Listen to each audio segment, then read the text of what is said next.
Hi welcome to our channel. Okay, இன்றைக்கி நம்ம என்ன வீடியோ பார்க்க போகிறோன்னா, தமிழ் நியூ இயரில் தமிழ் வருட பிறப்பில் வந்துட்டு என் பையனுக்கு வந்து சாப்பாடு ஊட்ட போகிறோம். இதுதான் இந்த விலாகில் பார்க்க போகிறோம்.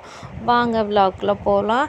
இது வந்து எனக்கு ரொம்ப ரொம்ப ஸ்பெஷலான விலாக். ஏன்னா என் பையனுக்குன்னு நான் ஒவ்வொரு விஷயம் பண்ணும்போது அது எனக்கு ரொம்ப ரொம்ப ஸ்பெஷலாக இருக்கும் லைஃப் டைம் ஃபுல்லாமே. ஸோ வந்துட்டு ஃபஸ்ட்டு வந்துட்டு காலைல எழுந்திரிச்சதுமே அந்த கனி, அந்த காசு, இந்த கண்ணாடி அதில் தான் முழிக்கணும்னு சொல்லிட்டு பாபா ஃபஸ்ட்டு அவன் எழுந்திரிச்சதும் குத்துக்கிட்டு போய் காட்டினாரு. அதுக்கடுத்து அவர் பார்த்தாரு. எனக்கு செம ஹாப்பி.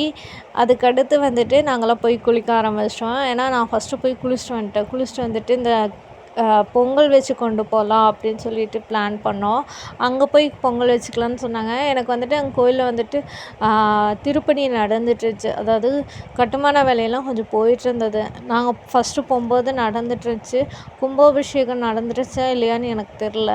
அதுக்கப்புறம் தான் சொன்னாங்க, இல்லை கும்பாபிஷேகம்லாம் நடந்துருச்சு அப்படின்னு சொல்லிட்டு. அப்படி இருந்தாலுமே அங்கே எங்கே பொங்கல் வைக்க முடியும் அப்படிங்கிறது எனக்கு ஒரு கொஸ்டினாக இருந்ததுனால, நம்ம வீட்டிலேருந்தே வந்துட்டு பொங்கல் வச்சு எடுத்துகிட்டு போயிடலாம் அப்படின்னு சொல்லிட்டு நாங்கள் வந்துட்டு வீட்டிலே பொங்கல் வைக்கலாம் அப்படின்னு சொல்லிட்டு அதுக்கான ஏற்பாடெல்லாம் பண்ணிகிட்ருந்தோம்.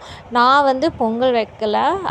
ஃபஸ்ட்டு வந்து அரிசி மட்டும் போட்டுட்டு நான் போய் தம்பியை ரெடி பண்ண போயிட்டேன். ஏன்னா பொங்கல் வந்துட்டு எங்கள் அம்மா கூட வச்சுப்பாங்க, இல்லை எங்கள் அத்தை கூட வச்சுப்பாங்க. ஆனால் வந்து தம்பியை ரெடி பண்ணுறது, தம்பிக்கெல்லாம் பண்ணுறது நான் மட்டும்தான் பண்ண முடியும். வேறு யார் பண்ணாலும் அவன் அக்செப்ட் பண்ணிக்க மாட்டான். நான்னா கொஞ்சம் பார்த்து பொறுமையாக பண்ணுவேன். அவங்கெல்லாம் பண்ணுவாங்க தான், பட் இருந்தாலும் நான் பண்ணுற மாதிரி வராது. அதுக்கப்புறம் சரின்னு சொல்லிட்டு அவனை குளிப்பாட்டி கொடுத்துட்டு அதுக்கப்புறம் வந்துட்டு நான் வந்து பொங்கல் வைக்க வந்துட்டேன். சாரி ஃபஸ்ட்டு பொங்கல் வைக்கிறதுக்கு அரிசியை போட்டு போயிட்டான். அதுக்கு முதல்ல வந்துட்டு தண்ணியை அம்மா ஊற்றிட்டு அது நுர பொங்கி வரட்டும் அப்படின்னு சொல்லிட்டு வெயிட் பண்ணிகிட்ருந்தோம். எந்த சைடு பொங்குது அப்படிங்கிறத பார்க்கறதுக்காக எல்லோரும் வெயிட் பண்ணிகிட்ருந்தோம். இந்த சைடு தான் பொங்கணும், அந்த சைடு தான் பொங்கணும் அப்படிங்கிற மாதிரி அம்மா சொல்லிகிட்டே இருந்தாங்க. சாமியெல்லாம் வேண்டிகிட்டு இருந்தாங்க. இந்த சைடு தான் பொங்கணும், இந்த சைடு தான் பொங்கணும் அப்படின்னு சொல்லிட்டு அம்மா நினச்ச மாதிரியே அந்த சைடே தான் பொங்குச்சு. அதுக்கடுத்து பொங்குனதுக்கப்புறமா வந்துட்டு என்னை வந்து நீ ஃபஸ்ட்டு அரிசி போடு அப்படிங்கிற மாதிரி சொன்னாங்க. சரின்னு சொல்லிவிட்டு நானும் சாமியெல்லாம் கும்பிட்டுட்டு அரிசி போட்டுட்டேன். செம ஹாப்பி. அதுக்கடுத்து வந்துட்டு சாமி கும்பிட்டு ஃபஸ்ட்டு 3 கை அரிசி போட்டு அதுக்கப்புறம் கொஞ்சம் அரிசி எடுத்து போட்டேன். அதுக்கப்புறம் வந்துட்டு சரி நான் போட்டுக்கிறேன், நீ போ அப்படின்னு சொல்லிட்டாங்க.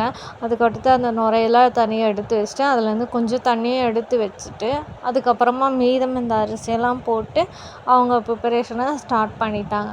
நான் போய் என்ன பண்ணேன்னா தம்பியை குளிப்பாட்டிட்டு தம்பிக்கு கொஞ்சம் சரலாக ஊட்டி விட்டுட்டு அதுக்கடுத்து வந்துட்டு மறுபடியும் தொடச்செல்லாம் விட்டுட்டு அவருக்கு டயப்பர் மட்டும் போட்டுட்டு வீட்டில் கொடுத்துட்டேன். அவங்க தாத்தா பாட்டிங்க வந்துட்டு வச்சுக்கிட்டாங்க. அதுக்கடுத்து வந்து அம்மாவுக்கு கொஞ்சம் சின்ன சின்ன ஹெல்ப்பெல்லாம் பண்ணிகிட்ருந்தேன். அதுக்கப்புறம் வெங்காயம் தக்காளியெல்லாம் எங்கள் அத்தையே வெட்டி வச்சிட்டாங்க. சரி நம்ம இங்கேருந்து சாப்பாடும் செஞ்சு எடுத்துகிட்டு போயிடலாம் அப்படிங்கிற மாதிரி பிளான் இருந்ததுனால சொல்லிட்டு தக்காளி சாப்பாடு செஞ்சு எடுத்துகிட்டு போயிடலாம். ஏன்னா 1 பாட் ரைஸ் தான் வந்து கரெக்டாக இருக்கும். மெம்பர் கொஞ்சம் ஜாஸ்தி இருக்கும். அப்படி இருக்கும்போது ஒவ்வொன்றா பண்ணிகிட்ருக்க முடியாதுங்கிறதுனால 1 பாட் ரைஸாக போயிடலாமே அப்படின்னு சொல்லிட்டு நாங்கள் வந்து தக்காளி சாப்பாடு ரெடி பண்ணிடலாம் அப்படிங்கிற மாதிரி தக்காளி சாப்பாடு ரெடி பண்ணிட்டோம். இந்த பாத்திரம் பார்த்துருப்பீங்க. தம்பி பேர் போட்டு தான் வாங்கணும்னு அங்கே போய் ஒத்த காலில் நின்று அந்த அண்ணா சும்மா தான் கேட்டார், பேர் ஏதாவது போட்டு தரவான்ட்டு. உடனே சரி தம்பிக்கா ஃபஸ்ட்டு பண்ணுறது, அதனால் கவிமுகிலன்னு போட்டுடலாமே அப்படின்னு சொல்லிட்டு சாரோட பேரை வந்துட்டு அவங்க அப்பா போட்டுட்டார். அதுக்கடுத்து பொங்கல் வந்துட்டு அம்மா ஒரு சைடு வச்சுட்டு இருந்தாங்க. இன்னொரு சைடு வந்துட்டு சரி நான் டீ வைக்கிறோமா அப்படின்னு சொல்லிட்டு, ஏன்னா காலையிலேருந்து யாருமே எதுவுமே சாப்பிட்ல. அதனால் சரி டீயாவது குடிக்கலாமே அப்படின்னு சொல்லிட்டு டீ வைக்க ஸ்டார்ட் பண்ணி டீ வச்சு முடிச்சிட்டேன். டீ வச்சு முடிச்சதும் அம்மா வந்துட்டு அந்த பொங்கலுக்கு வந்து முந்திரி, திராட்சை அதெல்லாம் வதக்கி போட்டுட்ருந்தாங்க. அவங்க வதக்கி போட்டு அதை கலக்கிட்டு பொங்கலை கலக்கிட்டு சரி நீ இதை கொண்டு போய் சாமிக்கிட்ட வச்சிரு அப்படின்னு சொன்னாங்க. சரின்னு சொல்லிவிட்டு நானும் கொண்டு போய் சாமிக்கிட்ட வச்சிட்டேன். அடுத்து சூப்பராக வந்து பொங்கலும் ரெடி ஆயிடுச்சு. அம்மா வந்துட்டு கலக்கிட்டு நானும் கொண்டு போய் வச்சிட்டேன். அதுக்கடுத்து வந்துட்டு தக்காளி சாதம் வந்துட்டு குக்கரில் பண்ணிடலாம் அப்படின்னு சொல்லிட்டு பண்ண ஸ்டார்ட் பண்ணிட்டாங்க. பிரியாணி மாதிரி பண்ணிடலாம் அப்படின்னு சொல்லிட்டு அம்மா சூப்பராக பண்ணியிருந்தாங்க. உப்பு தான் கொஞ்சம் பத்தலை, ஏன்னா வந்து நிறைய பேர்த்துக்கு பண்ணுறதுனால. அதுக்கடுத்து சும்மா நான் வந்து மிரரில் வந்துட்டு நான் அப்படி இருக்கேன் அப்படிங்கிற மாதிரி வீடியோ எடுத்துகிட்டு இருந்தேன். அதுக்கடுத்து வண்டியில் எல்லோரும் ஏறியாச்சு. அப்புறம் லக்கேஜெல்லாம் எடுத்து வச்சுட்டு நாங்களும் ஏறியாச்சு.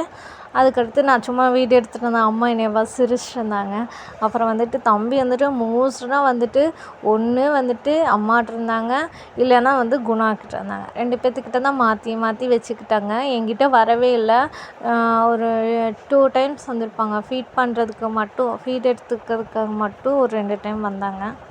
இங்கே அவினாசி சிவன் கோயில் இந்த தேர் ரொம்ப ஸ்பெஷல்னு சொல்லிட்டு அம்மா சொன்னாங்க. பட் போக முடியல, ஏன்னா டைம் ஆகிடும் அப்படிங்கிறதுனால நாங்கள் சரின்னு சொல்லிவிட்டு அந்த டிராஃபிக் ஜாமில் வண்டி நின்றுச்சா முன்னாடியே சாமி கும்பிட்டுக்கிட்டோம். அதுக்கடுத்து வந்துட்டு பாட்டியும் பேரனும் வந்துட்டு செல்ஃபி வீடியோ எடுத்துக்கிட்டாங்க. போகிற வரணி எல்லாமே நல்லா க்ரீனிஷாக அழகாக இருந்துச்சு.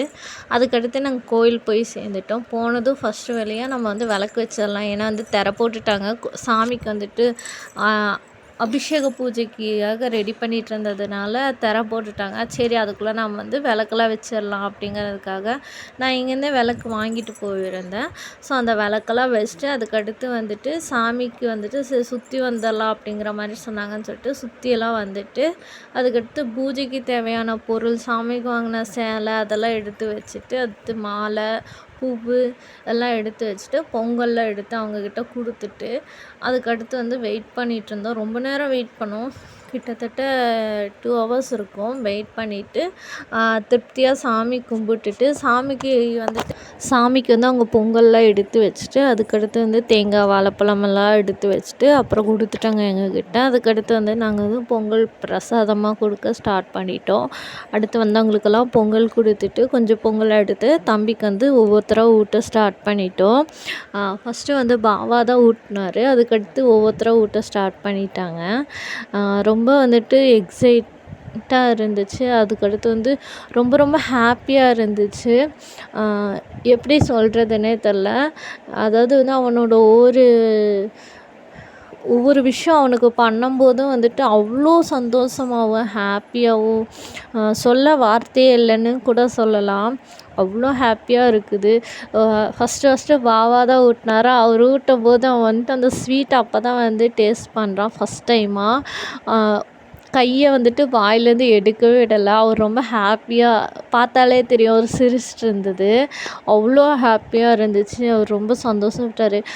கையை எடுக்கவே விட மாட்டேங்கிறான் அப்படின்னு சொல்லிட்டு என் பையன் வந்து ரொம்ப பிளஸ்டு நான் நினைக்கிறேன். பிகாஸ் வந்துட்டு நான் வந்துட்டு எங்கள் அப்பாவோட அம்மா அப்பாவை பார்த்துருக்கேன். அதுக்கடுத்து எங்கள் அம்மாவோட அம்மாவை தான் பார்த்துருக்கேன். அதே மாதிரி தான் அவரும் வந்துட்டு அப்பாவோட அம்மா மட்டும்தான் பார்த்துருக்காரு. மற்றபடி மற்ற 3 பேத்தையுமே பார்க்கல. இவன் ரொம்ப ரொம்ப பிளஸ்டாக நாங்கள் ஃபீல் பண்ணோம். பிகாஸ் வந்துட்டு நாங்கள் வந்துட்டு 2 கிராண்ட் பேரண்ட்ஸையும் முழுசாக பார்த்தது கிடையாது. ஒரு ஃபோட்டோ கூட எங்கக்கிட்ட கிடையாது. ஆனால் இவனுக்கு வந்துட்டு அப்படி ஆப்போசிட் 2 கிராண்ட் பேரண்ட்ஸும் இருக்காங்க. ரொம்ப நானே கண்ணு வைக்கிறேன்.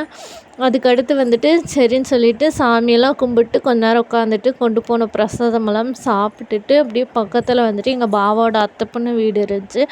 அங்கே போயிட்டு கொஞ்ச நேரம் இருந்துட்டு அதுக்கடுத்து அவங்க வந்துட்டு முருங்கை மரத்தில் வந்து முருங்கைக்காய் பறிச்சுக்கோங்க அப்படிங்கிற மாதிரி சொன்னாங்க. அதுக்கடுத்து அதெல்லாம் பறிச்சுட்டு அப்புறம் கோழியெல்லாம் அவங்க வளர்த்துட்டு இருந்தாங்க. அதெல்லாம் பார்த்துட்டு அதில் ஒரு கோழி வந்து குஞ்சு பொரிச்சிருந்துச்சு, அழகாக இருந்துச்சு. நான் கிட்ட போனதும் அது கொஞ்சம் ஆக்ரோஷமாக ஃபீல் பண்ணுச்சு. அதுக்கடுத்து வந்துட்டு ஓகேன்ட்டு நான் தள்ளி வந்துட்டு அதை டிஸ்டர்ப் பண்ணாமல். இந்த வீடியோ உங்களுக்கு பிடிச்சிருந்தா லைக், ஷேர், கமெண்ட் பண்ணுங்கள். பாய். தேங்க்யூ.